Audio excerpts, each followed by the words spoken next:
Assalamualaikum warahmatullahi wabarakatuh. Bertemu lagi dengan aku Nida Dewandari NIM 2019-33147 dari kelas 6D Pendidikan Guru Sekolah Dasar Universitas Murai Kudus.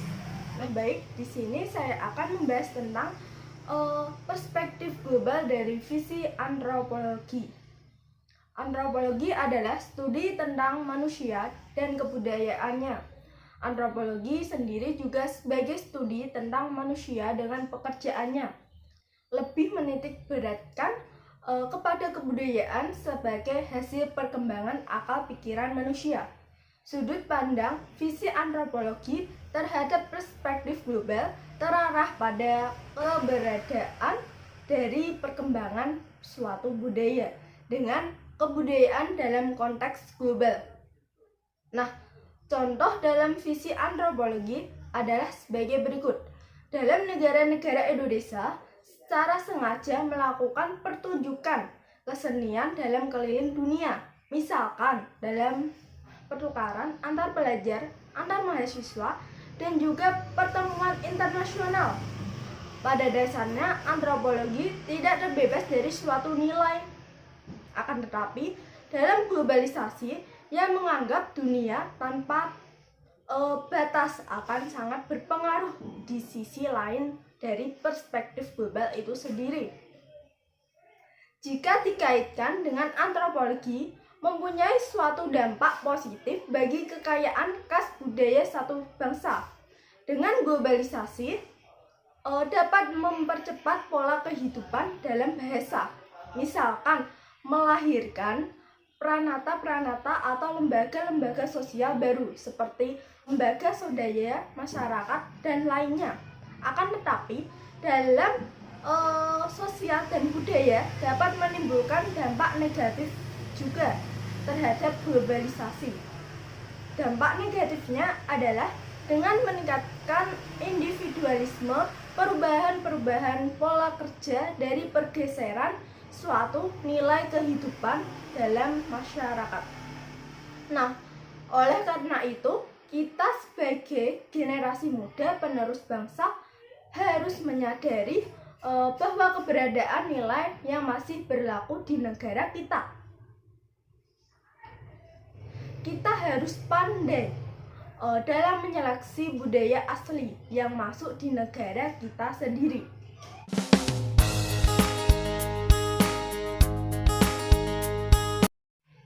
Nah, selanjutnya saya akan membahas tentang perspektif global dari visi sosiologi.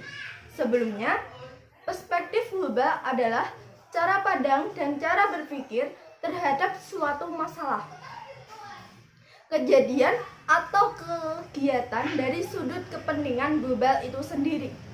Selain itu, sosiologi adalah studi tentang fenomena yang timbul akibat suatu hubungan kelompok-kelompok umat manusia, studi manusia dengan lingkungan manusia dan lingkungan manusia dalam hubungan satu sama lain. Objek yang menjadi sorotan utamanya adalah hubungan antar manusia, terutama dalam hubungan lingkungan yang terbentuk oleh manusia sendiri, yaitu lingkungan sosial. Motif interaksi sosial sangat beragam dilandasi oleh tujuan tertentu. Contohnya, hubungan antara produsen dan konsumen yang dilandasi oleh motif ekonomi. Akibatnya, interaksi sosial yang semakin intensif sampai ke tingkat global, menunjukkan perubahan sosial di masyarakat sampai ke proses modernisasi. Dalam kemajuan kepenerapan dan pemanfaatan iptek di bidang transportasi dan komunikasi, menjadikan interaksi sosial ini menjadi meluas. Interaksi bisa terjadi secara fisik maupun non-fisik melalui internet. Teknologi komputer melalui email menyebabkan dunia ini tanpa batas. Nah, hal tersebut terdapat hal-hal yang positif yang berdampak pada sosial seperti pertukaran pengalaman, pertukaran nilai, dan lain-lain. Contohnya yakni pertandingan olahraga, kunjungan, dan pertukaran mahasiswa maupun pelajar itu sendiri. Nah, dari arus global dan interaksi sosial, baik langsung maupun tidak langsung, tentu saja wajib untuk diwaspadai. Misalkan saja, ada pergaulan bebas, pemakaian obat terlarang, kebiasaan minum minuman keras, dan lain-lain sebagainya. Jadi, hal tersebut akibat dari interaksi yang semakin intensif sampai ke tingkat global, menunjukkan bahwa perubahan sosial di masyarakat itu sendiri sampai ke tingkat modernisasi.